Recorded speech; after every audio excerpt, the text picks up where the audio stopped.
은빛파워TV 구독자 여러분, 저는 마포노인 복지관 김미정 간호사입니다. 코로나로 뵙지 못한 날이 길어져 어르신들의 건강이 염려되는데 건강하게 잘 지내고 계신가요? 많은 어르신들께서 코로나 이후에 건강이 나빠졌다고 많이들 말씀하시는데요. 오늘은 서울 아산병원 장일영 교수님께서 70대 내 몸 사용 설명서를 교육해 주시겠습니다. 70대뿐만 아니라 40대인 저에게도 도움이 되는 좋은 교육인 만큼 오늘 영상 꼭 보시고 건강관리에 도움이 되셨으면 좋겠습니다. 그럼 코로나 걱정 없는 날에 건강히 뵙겠습니다. 영상 끝난 후에 좋아요도 꼭 눌러주세요. 감사합니다. 네, 안녕하십니까. 저는 아산병원 노년내과에서 주로 어르신들을 진료하고 있는 노년내과 장일영이라고 합니다. 오늘은 70대 내 몸 사용 설명서라는 주제로 한번 가볍게 이야기해 보려 합니다. 사실 제가 어르신들을 진료하면서 어르신들께서 굉장히 이런 건강관리나 몸관리를 열심히 하고 있는 모습을 많이 보게 됩니다. 그런데 이제 그럼에도 불구하고 열심히 하시는데도 뭔가 몸이 계속 조금 나빠지고 뜻하는 바대로 몸이 좋아지지 않고 계속해서 조금씩 나빠지고 또 이렇게 힘들어 하시는 모습을 보면서 조금 어떤 방법이나 모양이 잘못된 경우들을 꽤 많이 봐왔습니다. 특히 어르신들께서 젊었을 때 우리가 건강을 관리하던 방식 또는 그때의 노하우를 70대가 돼서도 그대로 적용을 하시면서 건강을 유지하려고 하시는 경우들을 많이 봤는데요. 여기에서 좀 제가 느낀 바가 많고 조금 이제 드리고 싶은 메시지가 있어서 오늘 강의를 준비하게 되었습니다.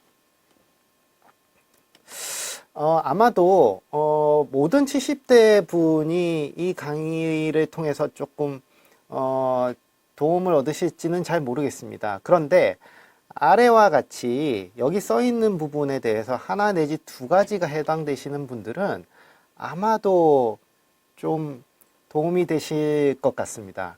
첫 번째는 이 이유 없이 피곤한 경우입니다. 이 어르신들께서 이제 자고 일어나도 막 피곤한 경우가 있고, 그 다음에 이제 뭐 운동하시는 경우, 특히 뭐 골프 치시거나 또는 밖에서 게이트볼 치시고 할 때 조금만 해도 예전하고 다르게 이제 피곤감을 크게 느끼는 경우가 있죠. 그리고 이제 운동을 하는데도 이제 굉장히 나는 열심히 몸 관리를 하고 노력을 하시죠. 1시간씩, 2시간씩 이제 공원에서 걸으시고 운동도 하시고 등산도 다니시는데 이상하게 몸이 좋아지질 않고 조금씩 나빠지는 것 같아요. 그리고 허벅지가 자꾸 그러면서 가늘어져요. 예. 나는 나대로 먹는 것도 잘 챙겨 먹고 운동도 열심히 하는데 이게 어쩔 수 없는 부분인지, 그다음 이 혈압이랑 당뇨를 이제 댁에서 또 가정에서 이렇게 이제 측정을 하는 경우가 많죠. 그런데 이 혈압이나 당뇨가 이제 들쭉날쭉 하거든요. 나이가 되면은 올라갈 때는 되게 무섭게 올라가고 또 떨어질 때는 막 굉장히 낮게 또 측정이 됩니다. 이거 정말 괜찮은 건지, 그 다음에 이제 약을 먹고 있죠. 뭐 혈압약이나 콜레스테롤 약 같은 가벼운 약들도 있고요. 뭐 심장약이나 또는 뇌졸중 약 같은 경우 이제 먹고 계십니다. 이 먹고 있는데도 이 약이 좀 맞는 건지, 아니면 이걸 먹고 있는데도 몸은 영 신통치 않다든지 하는 경우가 해당이 되시면 아마도 오늘 이야기에서 조금 들으시는 내용이 있을 것이라고 좀 생각이 됩니다. 한번 가보실까요? 그래서 오늘 저는 이런 스토리로 한번 말씀을 드릴까 싶어요. 첫 번째는 우선은 내가 과연 건강한가? 그리고 내가 몸 건강하다고 생각하는 그 건강이 진짜 건강하게 맞는 건가? 이걸 70대 기준으로 다시 한번 생각을 해 볼게요. 그 다음에 두 번째는 이 이제 나이가 들었다 그러잖아요. 왜 우리가 나이가 들었다는 게 다른지를 근육을 가지고 한번 이야기를 해 보려고 합니다.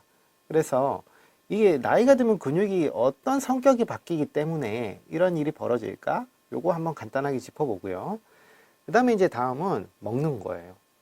다 이제 챙겨 드시는 식사 그리고 건강보조식품 같은 것들 많이 드시잖아요. 예, 근데 이제 이런 부분들 내가 지금 올바르게 복용을 하고 있는 건지. 그 다음에 이제 네 번째는 운동을 이제 하죠.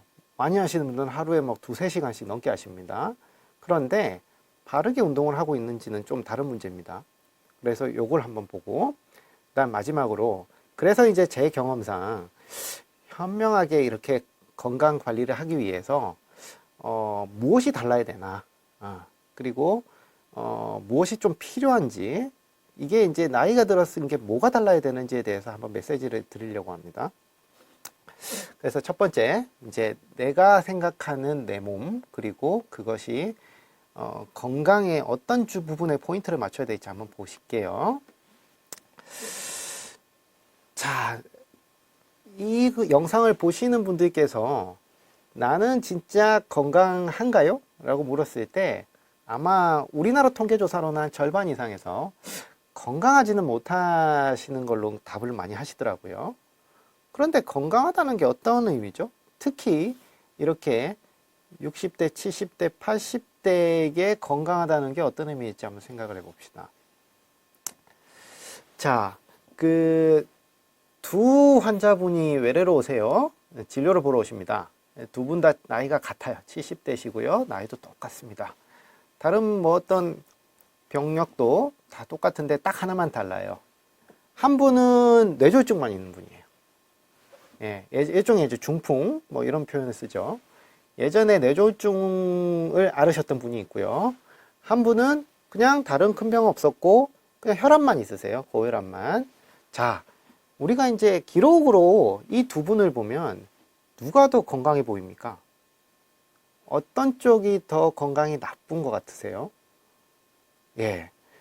뇌졸중만 있는 분이 아무래도 병이 조금 중해 보였고, 그 다음에 예전에 큰 병 앓으셨던 것 같고, 그렇기 때문에 뇌졸중 있는 분이 우리가 이제 건강 상태가 더 나빴을 거라고 생각이 되잖아요. 그죠? 그냥 보면. 그런데 만약에 이렇게 지내시면은 어떻게 생각하십니까? 뇌졸중이 있던 분도 이렇게 여행 다니고 우리가 이제 손발이나 또는 신체 활동 또는 이런 기분 이런 것들이 다 좋아 보이고, 그죠? 특히나 이렇게 막 뭐 높이 뛸 수도 있죠.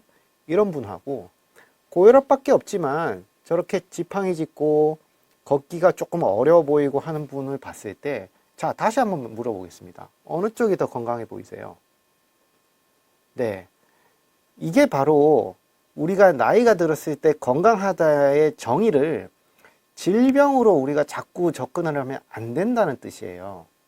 우리가 병이 있더라도 그 병을 어떻게 딛고 일어서느냐, 그리고 어떻게 극복해냈느냐가 결국은 나이 들어서의 건강이라는 거거든요. 그런데 내가 무슨 병이 있어요? 아니면은 내가 어디가 안 좋아요? 그걸로 건강하다는 얘기를 할 수 없는 게 우리가 나이가 들었다는 뜻이고요. 거꾸로 우리가 나이가 들어간다는 것은 어떤 병이 있느냐가 중요한 게 아니라 어떤 병을 어떻게 극복하고 있느냐, 그래서 내 몸을 얼마나 예전만큼 쓸 수 있느냐가 결국 건강하다의 정의예요. 어르신들에게 우리가 이제 건강하냐라고 물어보셨을 때 건강하지 않습니다라고 말씀하시는 거에 대부분의 원인 왜 그렇게 생각하세요? 한번 물어보면 대부분 큰 병을 앓았기 때문에, 내가 예전에 무슨 병이 있었기 때문이거든요. 아니면 내가 요즘 먹는 약이 많아서 나 되게 몸이 안 좋아 하십니다. 그게 아닙니다. 병이 없고 약이 적더라도 내가 신체 활동이나 또는 기억력이나 또는 근육량이 적으면 이게 지금 더 건강하지 않을 수 있습니다. 그리고 사실은 여기에 있는 혈압만 있는 이 고혈압만 있는 이 오른쪽 어르신이 사실은 더 빨리 돌아가실 것 같아요. 자, 그러면 또 다른 질문 하나 드릴게요.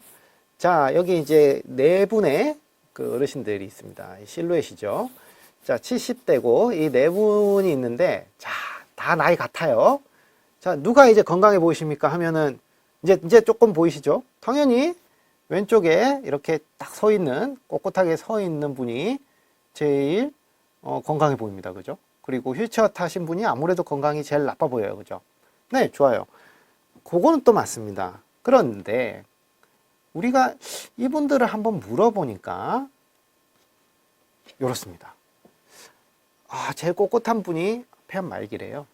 예, 안타깝죠. 그리고 한 분은 관절염인 거예요.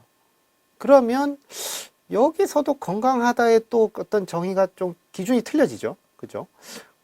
관절이 안 좋았던 분이 아무래도 암 말기보다는 좀 낫지 않을까요? 그죠? 네. 그래서 우리가 건강 상태를, 어르신들의 건강 상태를 일직선으로 이렇게 줄을 세워서 당신은 당신보다 낫습니다. 또는 어머님은 아버님보다 건강하지 않습니다라는 말씀을 드리는 게 사실은 굉장히 어렵고, 그거를 주변 사람들이나 또는 다른 분들이 우리가 얘기하는 걸 곧대로 우리가 받아들여서 순서를 매기기가 굉장히 어려워요. 예를 들면은 우리가 이제 관절만 안 좋기 때문에 뭐 관절이 여기저기가 안 좋으면은 아플 수 있죠. 그죠? 근데 무릎 하나만 안 좋으신 분하고 그다음 무릎, 허리, 어깨, 팔 다 안 좋으신 분하고 또 다르고. 그죠? 그리고 그 관절이 안 좋은데도 불구하고 어떤 분들은 굉장히 잘 다니시거든요. 그죠? 근데 우리가 이제 세간에 주변, 특히 우리 동년배 어르신들 또래 분들께서 그러시잖아요. 야, 어디가 안 좋으면은 어떻게 된다더라. 어디가 안 좋으면은 어떻게 됩니다. 뭐 약을 해야 된다. 치료를 해야 된다. 굉장히 이제 치료를 받은 분들이 많기 때문에 옆에서 훈수를 두는 분들이 되게 많아요. 그죠? 그런데 이것을 사실은 곧대로 받아들이기에는 내 자신이 너무 복잡해요. 복잡하고 내가 단순히 병만 가지고 내 건강을 딱 몇 점 이렇게 하기가 없잖아요. 그렇게 할 수가 없거든요. 그렇기 때문에 주변에 이런 어떤 우리 무용담들 있잖아요. 나 이렇게 하니까 뭐 이런 치료를 받았다, 아니면 이렇게 하면 좋아졌다, 이런 것들을 나한테 그대로 적용하기에는 좀 어려워요. 이게 젊었을 때는 좀 되거든요. 근데 나이가 들었다는 것은 결국은 다른 사람의 치료의 어떤 그 치료를 받고 나서 극복했던 병력이라든지 또는 치료 과정을 우리가 그대로 받아들이기가 그만큼 어렵고, 그걸 나한테 그대로 나도 그럴 것이다 라고 얘기하는 것은 굉장히 위험한 판단일 수 있습니다. 자, 그러면 다음입니다. 자, 지금 두 외국인이 있습니다. 네, 외국인이 있고 지금 둘 다 나이가 똑같아요. 근데 이제 두 분이 비슷하게 생겼지만 다른 분입니다. 자, 어느 쪽이 더 건강해 보이시죠? 아무래도 좀 더 피부톤이 밝고 그다음 주름도 좀 적어 보이는, 여기 이제 오른쪽에 있는 분이 좀 더 나아 보이시는 것 같잖아요. 예, 맞습니다. 예. 아무래도 이쪽이 좀 더 건강해 보이시는데요. 자, 몸매가 이렇습니다. 자, 한쪽은 피부가 별로 안 좋아 보이고 주름도 좀 많아 보이시지만은 몸에 근육이 되게 많고 탄탄한 근육을 가지고 있고 운동도 되게 잘 하실 것 같이 보입니다. 이쪽과 피부는 좋고 관리는 굉장히 잘 되고 있고 온화한 미소에 화장까지 잘 돼 있죠. 그런데 이제 비만이 좀 많아 보입니다. 그죠? 평소에 운동은 조금 못 하신 것 같아요. 그리고 지금 저 비만이면은 아무래도 허리랑 무릎, 어깨 다 안 좋으실 것 같은데요. 그리고 콜레스테롤도 좀 높을 것 같다고 예상이 됩니다. 건강하게 또 다르잖아요. 저 얼굴만 갖고도 우리가 얘기 못 합니다. 그죠? 그런데 이 두 분이 20년이 딱 지나고 10년이 지나면 또 다시 이렇게 돼요. 자, 다시 앞으로 한번 돌아가 볼게요. 자, 이분들이 나중에 시간이 지나서 보면 다 이렇게 됩니다. 왜 이런 차이가 벌어질까요? 네. 우리가 이런 기억력 관리, 그리고 기분, 정서 기능이라고 그러죠. 우울증이나 기분, 유쾌함의 관리가 이렇게 많은 차이를 나타낼 수도 있습니다. 그게 꼭 비만이나 또는 근육 관리뿐만이 아니라 우리가 정신 건강에 대한 관리라 그러잖아요. 요게 같이 안 되면 천하에 좋은 약을 먹고 좋은 음식을 먹고 확실한 운동을 해도 결국은 이렇게 나이가 들어감에 있어서 굉장히 불행해질 수가 있습니다. 그래서 자, 이 시점에서 우리가 다시 한번 돌아보세요. 지금 내가 건강한가? 그리고 나는 내 상태를 명확하게 알고 있는가? 내 질병은 아는데 내 몸은 잘 모르고 있는 거 아닌가? 그리고 내 정신 건강이나 기억력은 온전한가? 요걸 한번 좀 다시 한번 생각해 보시길 바라고, 여기에서 내 건강을 한번 다시 정의할 수 있어야 돼요. 여기서 만약에 내가 문제가 정말 없다고 하시면 그분 정말 건강한 것입니다. 그런데 대부분은 두 부류예요. 첫 번째는 너무 복잡해서 나는 내 건강이 어떤지 모르겠어 하시는 분들이 있고요. 그다음 한 부류는 내가 이러이런 병이 있지만 난 그래도 괜찮아. 그래서 나는 지금처럼 해도 될 것 같아 하는 분이 있습니다. 이런 분들은 괜찮아요. 우선 조금 더 시간이 여유가 있기 때문에 급하게 서두르실 필요는 없습니다. 그러나 지금 내가 내 몸 상태가 어떤지 모르는 분들, 그리고 내 건강 상태에 대해서 방향을 못 잡겠는 분들은 뒤에 영상을 계속 한번 시청해 보시는 것 좋을 것 같습니다. 진짜 건강 상태를 알아야 그 다음을 우리가 논할 수가 있습니다. 근데 우리가 이제 어떤 건강 상태를 우리가 이야기함에 앞서서 이제 나이가 들면은 공통적으로 모든 사람들이 몸에서 어떤 변화가 생기는지를 오늘은 근육 중심으로 한번 좀 이야기를 해보려고 해요. 지금 이제 보시면은 막 뭐 영어는 일단 보지 마시고요. 자, 저 사람이 있고 막 빨간색으로 점이 막 있습니다. 나이가 들면은 다 안 좋을 수 있는 곳이에요. 그죠? 여기서도 지금 보시는 분들께서 안 좋으신 포인트들이 몇 개인지 이렇게 쑥 세볼 수도 있습니다. 물론 저거보다 더 많이 안 좋습니다. 대부분. 보통 우리가 70대 분들은 저기에 있는 점 중에서 평균적으로 7군데는 아프다는 통계가 있습니다. 즉 내가 심장이 안 좋고 혈압이 있고 그 다음에 어떤 예전에 큰 병을 앓았다 하더라도 저런 식으로 나를 괴롭히는 병들이 7개 가까이 있다면 그게 오히려 여러분들을 더 힘들게 하고 괴롭히는 게 아닐까요? 그렇죠? 그래서 질병이 내 질병으로만 너무 관리하려고 하시는 게 아니라 몸 전체를 관리하셔야 되고 그동안 질병이 아니라고 생각하고 그냥 나이 들어서 생기는 문제라고 했던 이런 부분들에 대해서도 다시 한번 생각해서 그게 정말 내 질병이 아닐까라는 생각을 한 번쯤은 하셔야 합니다. 특히 우리가 이제 이런 게 있습니다. 나는 원래 젊어서도 이랬어 하는 그런 것들이 있습니다. 뭐 사람마다 다 있죠. 예. 젊어서부터 난 변비가 오래됐어. 그래서 원래 내가 젊었을 때도 5일에 한 번 화장실 갔어. 근데 난 괜찮았었어. 예, 이렇게 우리가 얘기할 수 있죠. 그 다음에 불면증. 밤에 깊이 못 자고 늦게 자고 그 다음에 꿈 많이 꾸고 그걸 젊었을 때부터 그러신 분들 많죠. 그리고 이제 소화. 특히 이제 좀 여성분들이 좀 많으신데 고기 소화를 평생 못 하신 분들도 있습니다. 원래 고기만 먹으면 쉽게 체하고 소화가 안 되고 그 다음에 뭐 어떤 경우는 막 신물이 너무 올라온다든지 또는 막 토하는 분들도 있죠. 젊었을 때도 이랬던 분들이 지금도 그러실 수 있습니다. 그 다음에 원래도 젊었을 분들, 마른 분들, 젊었을 때도 되게 마른 분들, 뼈 약하죠. 아마 50대, 40대 골다공증 있습니다라는 그런 진단 들으신 경우도 있을 겁니다. 원래 뼈 같은 경우도 있잖아요. 그리고 원래가 좀 예민했던, 좀 이렇게 매사에 이렇게 조금 소극적이거나 아니면 깜짝 잘 놀라시거나 또는 어떤 사람의 어떤 대인관계에 있어서 굉장히 예민하신 분들도 있습니다. 근데 문제는 이제 젊어서 이런 분들, 이런 성격, 이런 속성이 있는 분들, 이런 성격이 있는 분들이 나이가 들어서도 우리가 계속 이렇게 된다면 괜찮은 걸까요? 그 다음에 또 한번 생각해 볼 부분은 이게 나이가 들어서 이제 다들 한 번씩 겪는 이런 문제들입니다. 원래는 없었는데 나이가 들면 한 번씩 넘어질 수 있죠. 그죠? 그리고 나이가 들면은 걷기가 좀 어려울 수도 있습니다. 나이가 들면 변이 좀 잘 안 나오고 변비가 좀 생길 수 있습니다. 뭐 2, 3일에 한 번씩, 3, 4일에 한 번씩 대변을 보는 습관이 바뀔 수 있고요. 나이 들면 살 좀 빠질 수 있다고 들으셨죠? 예, 그래서 나이 들면 살 빠질 수도 있고, 나이 들면 원래 밤잠이 좀 적어진대요. 세간의 속성과 어떤 소문들, 그리고 주변의 어떤 많은 말씀들을 들으셔서 이런 내용들 조금 잘 아실 거라고 생각합니다.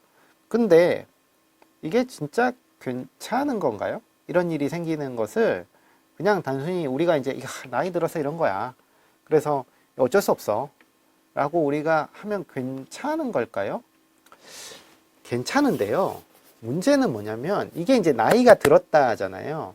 나이가 들었다라는 게 차이는 바로 예전에는 젊어서 못 자고 소화 못 시키고 그다음 예민한 거를 몸이 견디고 버텨낼 수 있었거든요. 근데 나이가 들었다는 것, 특히 70대가 넘어가면 버티기가 힘들어집니다.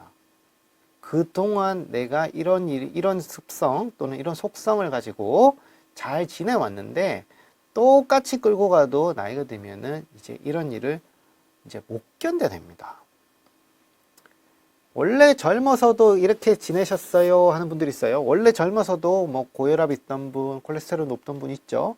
약간 이제 젊어서도 건망증 많죠. 기억력 좀 떨어지고 마른 체형의 골다공증.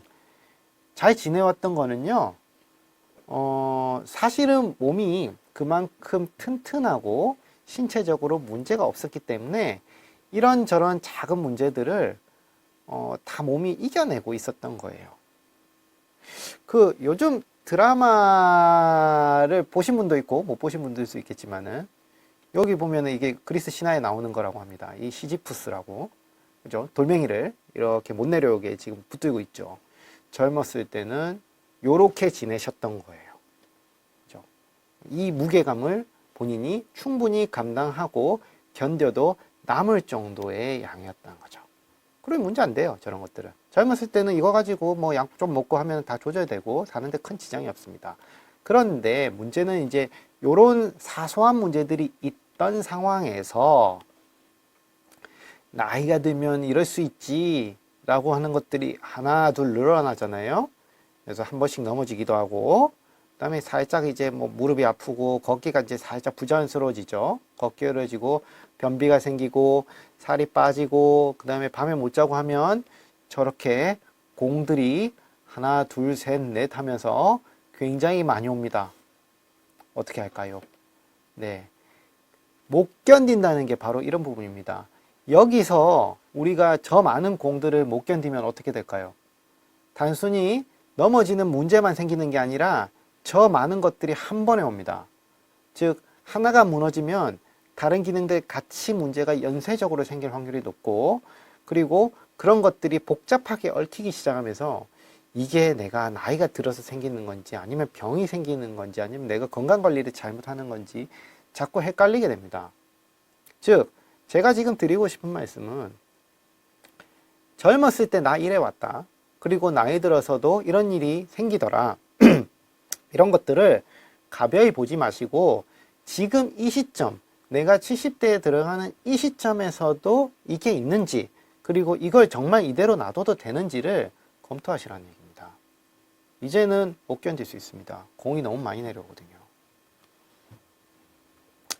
그 현철 씨 노래잖아요. 이게 손대면 톡 하고 터질 것 같은 것이 저렇게 공이 많이 이렇게 내려오고 겨우겨우 공을 들고 이렇게 붙들고 있는 상황에서 이제 무슨 일이 생기죠. 뭐 예를 들면은 우리 사위나 아니면은 며느리가 이제 크게 이제 상심시키고 애를 먹이는 그런 경우라든지, 아니면 요즘 뭐 이렇게 집을 팔고 났더니 집값이 너무 많이 올라 버렸다든지 하는 이런 엄청난 스트레스들, 그죠? 오면 몸이 결국은 급격히 나빠집니다.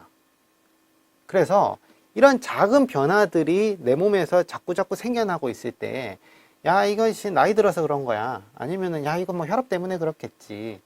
라고 하는 것도 결국은 내가 나빠질 수 있는 요인, 즉 위험성만 늘어나고 결국 무슨 일이 생겼을 때 내가 결국 못 일어날 수 있기 때문에 요거는 꼭 신경을 쓰고 있어야 돼요. 네. 그래서 일단 첫 번째 메시지는 젊었을 때 하던 방식으로 몸 관리를 하려고 하시면 안 됩니다. 요게 첫 번째 메시지입니다. 근데 그러잖아요. 지금 몸 관리 안 하시는 분 있나요? 우리가 이번에 코로나 오고 나서 제일 사실 건강적으로 타격이 컸던 연령대가 우리 이제 시니어 계층입니다. 그렇게 평소에 바깥 활동 열심히 하셨고, 그 다음에 복지관부터 시작해서 헬스장, 골프장 많이 다니셨거든요. 수영장.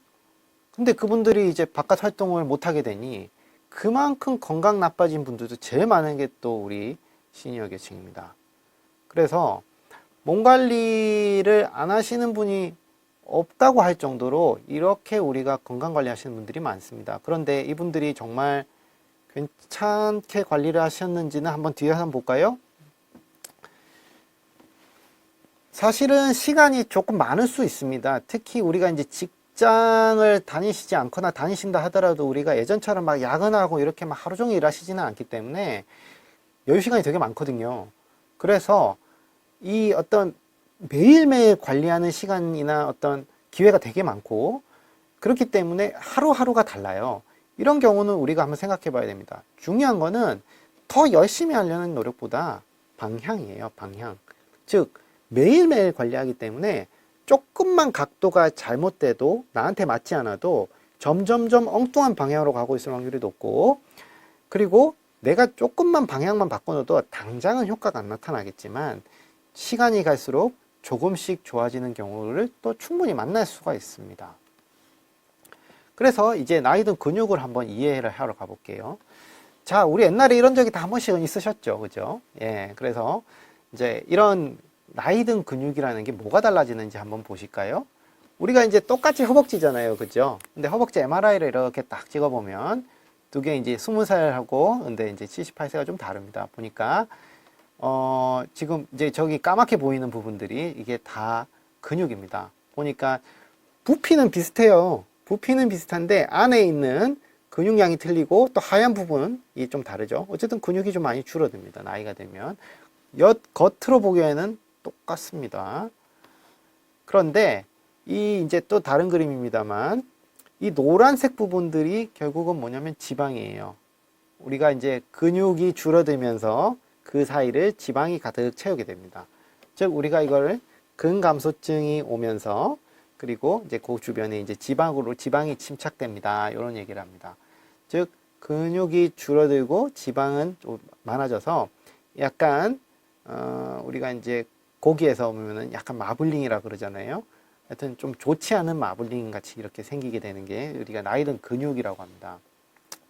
근데 이제 여기서 중요한 거는 뭐냐면 근육은요 24시간 내내 먹고 만들고 또 사라져요. 이게 되게 중요한 겁니다. 24시간 내내. 그 근육은 우리가 이제 근육도 먹고 살아야 되잖아요. 뭔가 영양분을 공급을 받고 그 다음에 이제 이것을 이제 우리가 이제 영양분을 입으로 먹으면 그게 소화가 되고 흡수가 돼서 이제 근육으로 간단 말이에요. 근데 이제 근육이 좋아하는 게 있고 근육이 필요한 게 있습니다. 뭘 먹고 살까요? 밥, 뭐 고구마빵, 그다음 견과류 뭐 이런 것들도 있고 다 이제 어르신들 많이 좀 챙겨 드시는 것들이죠. 근육은요 다 먹고 살아요. 잡식성입니다. 그런데 그 중에서 제일 많이 필요하고 제일 항상 필요한 게 있습니다. 그게 바로 단백질입니다. 그 근육은 기본적으로 우리가 이제 고기 생각하면은 맞습니다. 고기로 구성되어 있는데 탄수화물하고 지방도 다 필요해요. 비타민도 필요합니다. 그런데 가장 중요한 거는 단백질이고 단백질이 있어야 실제로 이 영양분을 흡수해서 힘도 내고 그 다음에 새로운 단백질을 계속 만들어내면서 우리 근육을 유지하고 새 걸로 바꿔주는 역할을 합니다. 단백질이 제일 중요합니다, 현재는. 그런데 우리가 이제 단백질 중에서는 단백질을 막 잘게 분해시켜 놓은 거, 소화시켜 놓은 거죠. 그걸 아미노산이라고 하거든요. 그러니까 이제 우리가 고기를 입으로 먹으면 장에서 이렇게 소화가 되고 분해가 되면서 아미노산으로 분해가 되고 흡수가 됩니다. 이런 걸 먹으면 이제 근육이 생기고 또 근육이 생기고 나면은 좀 우리가 운동을 한다든지 아니면은 그냥 안 쓰고 쉬면 이게 이제 분해가 되면서 다시 아미노산으로 가고 이 과정이 반복이 되는데 나이가 들면은 단백질이 있어도 근육이 잘 생기지 않게 되고 근육의 분해되는 속도는 계속 유지가 되거든요. 그러니 생기진 않는데 자꾸 망가지는 거예요. 그러니 평소보다 아미노산을 사실은 훨씬 더 많이 먹어야 돼요. 젊었을 때보다 아미노산이 많이 먹어야 되고 거꾸로 단백질이 부족하면 근육은 안 생깁니다. 여기서 안 생긴다는 것은 아무리 본인이 운동을 열심히 하고 무언가 노력을 하더라도 근육은 생기기 어렵습니다.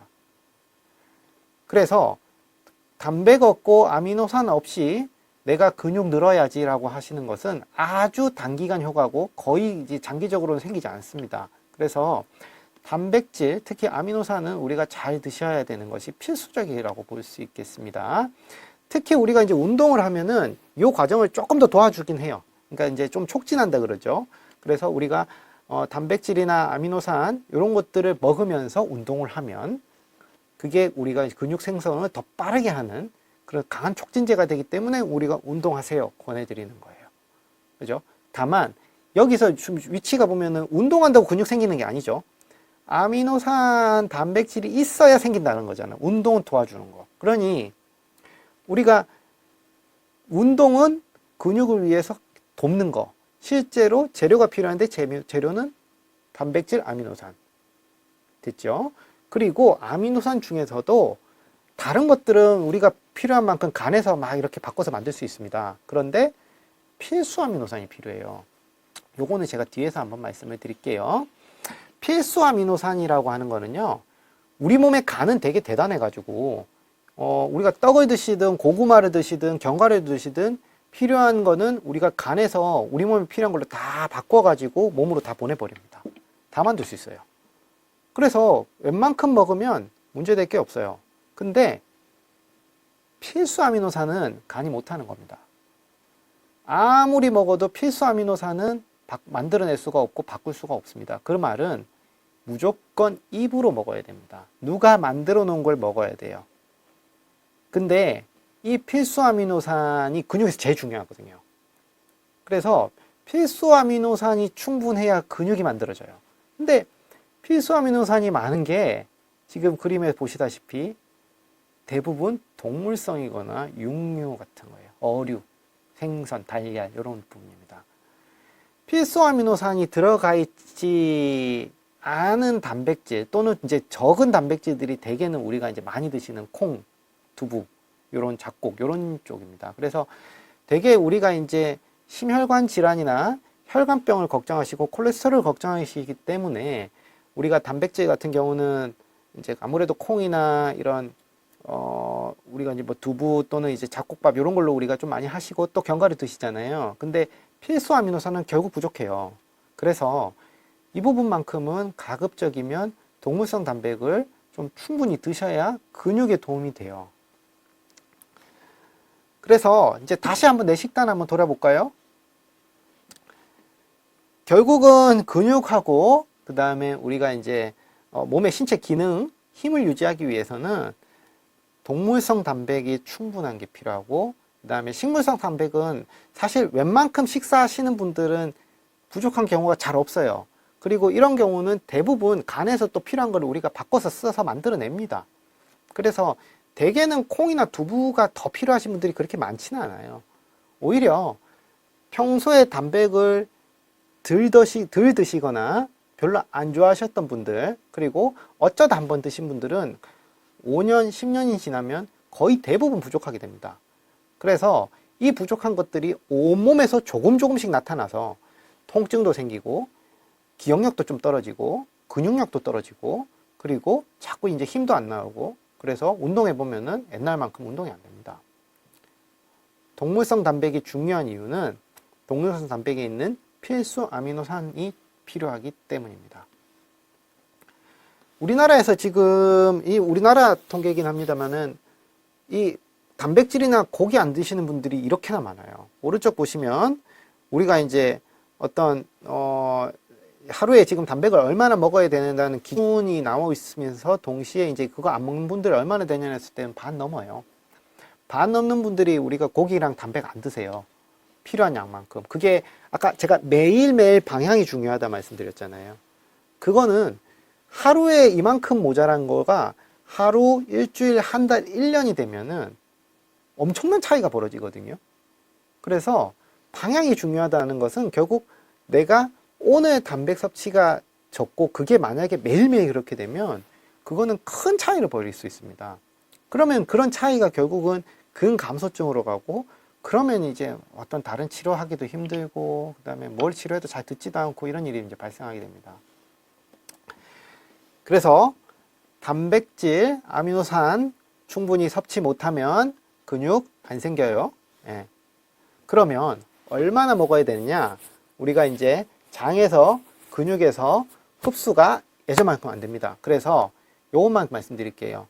젊었을 때보다 30% 더 먹어야 합니다. 똑같이 먹으면 30%가 모자라게 돼서 오히려 30%를 더 먹어야 됩니다. 자, 여기 이 영상을 보시는 분들 중에 젊었을 때보다 더 드시는 분들 과연 얼마나 있을까요? 그것도 매일 잘 없거든요. 그래서 질 좋은 단백을 조금 더, 그리고 24시간 필요한 거기 때문에 조금씩 나누어 가지고 계속 섭취하려는 그런 습관과 노력이 필요합니다. 즉, 잘 먹는다의 정의를 우리가 다시 한번 생각해 보시고 단백이나 아미노산을 어떻게 섭취하는 게 좋을지 한번 생각해 봅시다. 자, 방금 말씀드린 대로 젊었을 때보다 30%더 드셔야 됩니다. 그러면 이제 운동입니다. 나는 바르게 운동을 하고 있을까? 자, 근육이 많기만 하면 됩니까? 자, 보면 오른쪽은 테니스 선수고요. 뭐 샤라포바라는 이제 되게 유명한 선수입니다. 오른쪽은 이제 잘 모릅니다. 네, 어떤 이제 영화 배우 같아요. 근데 지금 보시니까 어떻습니까? 사실 이분들 두 분 근육을 우리가 보면은요, 근육량은 저 소파에 누워있는 저분이 근육량 훨씬 많게 나옵니다. 그런데 근육이 많기만 하면 되겠습니까? 지금 누가 더 힘이 세 보이나요? 아무래도 저 공 치는 사람이 더 힘이 세거든요? 근육은 효율이 중요합니다. 우리가 이제 이 등심이거든요? 이제 우리가 등심에 보면은 이제 저렇게 생겼죠. 이게 우리가 이제 근육인데, 근육을 우리가 이제 실제로 현미경으로 보면은 이제 요렇게 생겼어요. 여기. 이제 보면은 뭔가 국수 다발처럼 이렇게 여러 개 묶어가지고 걔네들이 이제 근육이 되고 힘이 이렇게 붙는 겁니다. 근데 효율이라고 하는 거는 뭐냐면은요, 저 국수 다발이 결국은 근육이고 근육이 많으면 힘 셀 것 같잖아요. 중요한 거는 신경이 거기에 안 가면, 그러면 그 근육 못 쓰는 근육입니다. 즉, 신경이 그 국수 가닥 근섬유라 그럽니다. 근섬유라는 국수 가닥에 하나하나 다 들어가서 얘네들을 다 조율을 하고 이 신호를 내릴 수 있어야 그게 진짜 내가 쓰는 근육입니다. 그런데 우리가 지금 실제로 요런 과정, 즉 신경이 머리로부터 쭉 내려와 가지고 근육까지 한 가닥 한 가닥 들어가는 경우가 그렇게 많지 않아요. 그게 결국은 효율입니다. 우리가 운동을 해야 되고, 우리가 적절한 운동을 하면 이 신경 섬유들이 좀 더 많은 근육 가닥에 이렇게 다 뿌리 있게 내려가게 되고, 똑같은 근육이 있어도 근육의 효율이 훨씬 더 좋아져요. 그래서 쓸 수 있는 근육이 더 많아집니다. 그러니까 꼭 늘어나지가 않더라도 쓸 수 있는 근육의 효율이 좋아지기 때문에 훨씬 더 건강에도 이롭고 힘도 많이 나게 됩니다. 그래서 똑같이 가진 근육을 더 쓰고 싶다. 즉, 똑같은 돈이 있는데 이자를 더 받고 싶으시다. 그러면 우리가 할 수 있는 것은 바로 걷기가 아닙니다. 걷는다고 하면 우리가 쓰는 근육은 굉장히 한정되어 있고 대부분은 유산소 운동에 굉장히 치중이 되어 있습니다. 그런데 유산소 운동은 저렇게 신경을 말단 우리가 이제 근육 하나하나까지 이렇게 자극하는 그런 역할이 굉장히 적어요. 그래서 걷기만 가지고 이렇게 하기는 사실 어렵습니다. 즉, 근육의 효율을 높이기가 쉽지 않습니다. 일 시키는 놈만 시킬 수 있고, 그 다음에 근육도 결국은 충분히 우리가 신경이 이렇게 뿌리 깊게 내려가는 게 어렵게 되거든요. 그래서 필요한 거는 뭐다? 몸을 쓰는 복합 운동입니다. 즉, 걷기가 틀렸다는 게 아니라 걷기는 하시되 운동을 섞어서 해야 됩니다. 즉, 근력 운동도 조금 같이 해야 되고, 그 다음에 우리가 균형이나 밸런스 운동도 같이 해야 되고, 그 다음에 우리가 이제 어떤 스트레칭도 일부는 같이 해야 저 근육의 효율이 좋아집니다. 그래서 똑같은 근육에서도 훨씬 더 나은 어떤 근효율이 발생하고 동시에 우리 근육량도 더 빨리 사실 들 수 있습니다. 그죠? 마지막입니다. 그러면 이제 이런 바탕으로 해서 우리가 이제 건강을 어떻게 하면 좀 현명하게 관리를 할 수 있을까? 자, 나는 병원에 다니고 몸이 안 좋다고 생각을 하시는데, 이제 보통 이제 병원 가면 이러죠. 몸이 안 좋아요. 병원에 가면 이제 의사 선생님이 검사를 막 합니다. 검사 다 괜찮아요. 운동 좀 더 열심히 하십시오. 라고 할 수 있습니다. 네. 그러면 이제 어떻게 합니까? 명의를 찾아다닙니다. 전국에. 어디 뭐 내가 췌장암일 수 있어서 무슨 명의, 어떤 명의 이러면서 이제 막 찾아다니십니다. 물론 필요는 할 수 있습니다. 필요는 할 수 있는데 그게 만약에 한 번, 두 번에서 해결이 안 되면은요. 그건 한번 다시 생각해 봐야 됩니다. 특히나 우리가 지금 이제 이렇게 이제 어떤 큰 병원 다니시거나 또는 우리가 이제 어떤 내가 병원 진짜 가봐야 되나 할 때 되면은 이게 또 꽤 늦게 오시는 분들이 많아서 왼쪽에 있는 사진처럼 어르신들이 이제 거동도 많이 힘든 경우가 많은데 이런 경우에 우리가 막 이런 검사 막 시키시잖아요. 맞죠? 이런 검사 해보시면요. 그러니까 이제 이런 검사가 더 어려울 수도 있거든요. 그러면 나한테 맞는 어떤 진도도 필요해요. 그죠? 어떤 우리가 뭐 명의나 이렇게 훌륭한 선생님도 필요하지만 그걸 잘 고치기 전에 나한테 맞는 검사가 뭔지도 한번 좀 생각해 봐야 됩니다. 그래서 중요한 거는 내 상태를 바르게 진단하는 것입니다. 여기서 중요한 거는 바르게라는 겁니다. 잘이 아닙니다. 똑똑하게가 아닙니다. 바르게 진단하는 것입니다. 우리가 약 많이 드시잖아요. 그죠? 자, 우리 감기약 되게 많이 드시죠? 감기약도 드시고 예전에 한번 기억을 떠올려 봅시다. 독한 감기약 먹으면 어떠시던가요? 입이 마르고 자꾸 졸리고 그 다음에 들어눕고 싶고 몸에 힘이 나른하게 힘이 하나도 없죠. 이 상황에서 운동 계속 하실 수 있을까요? 이런 입 마르고 기운 없고 힘 빠지고 어지러운 이 상황에서 우리가 뭔가 몸 관리를 한다고 했을 때 제대로 될까요? 발목을 붙잡고 있는 게 있으면 그거부터 끊어내야 돼요. 그거를 해결을 안 하고 자꾸 운동을 하고 아까처럼 필수 아미노산을 열심히 드신다고 얼마나 좋아질 수 있을까요? 문제가 될 효지, 즉 나의 어떤 성장과 발전할 수 있는 요소를 저해하고 있는 게 있으면 그거부터 우리가 좀 중단해야 되는데 70대 분들에게 약이란 이런 부작용이 늘어날 수 있다는 거예요. 무슨 말이냐면 나이가 들면 부작용이 하도 흔해가지고 병 주고 약 주고가 될 수 있습니다. 그죠? 이게 이제 약이 늘어나면은요, 나이가 들었을 때 우리가 이제 부작용 확률이 늘어난다는 게 이제 문제인데, 아까 이건 근육하고도 관련이 높습니다. 그러면 약이 9개가 되면은 부작용 확률이 거의 100%고, 하나만 있어도 부작용 확률이 30% 가까이 됩니다. 근데 이게 내가 부작용인지 모르죠. 그냥 나이가 들어서 또 뭐가 좀 문제가 생겼다, 이렇게 생각하실 수 있습니다. 그런데 어쨌든 약을 한 움큼 드시는 분들은 반드시 그 안에서 나하고 안 맞거나 아니면은 내가 지금 못 견디는 약이 있을 확률이 되게 높습니다. 그렇죠? 지금 여기 통계를 보시면 약 많이 먹고 잘못되는 분들이 되게 많죠.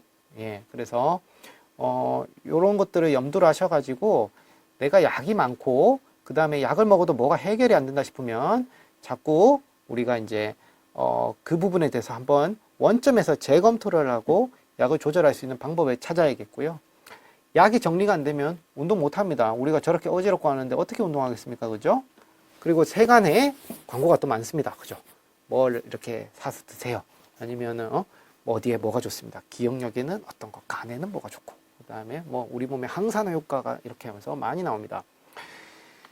정말 좋은 효과가 있는 거는요, 다 식약청을 통해서 우리가 병원에서 처방을 할 수 있게끔 만들어 놨습니다.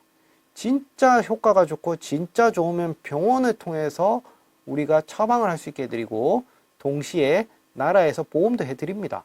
그런데 효과가 일부 충분치 못하거나 아니면 어떤 분은 듣고 어떤 분은 안 듣기 때문에 아직까지 그렇게 못 들어오는 거라고 보셔도 돼요.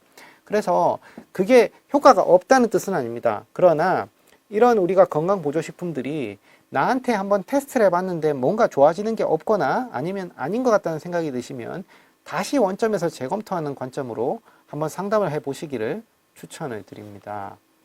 그래서 조언을 드리는 바는 다음과 같습니다. 첫 번째, 자, 오늘 내가 하는 운동과 식사가 맞는지 다시 한번 생각해 보시고요. 그리고 이전에 젊었을 때 내가 건강 관리하듯이 하면 안 됩니다.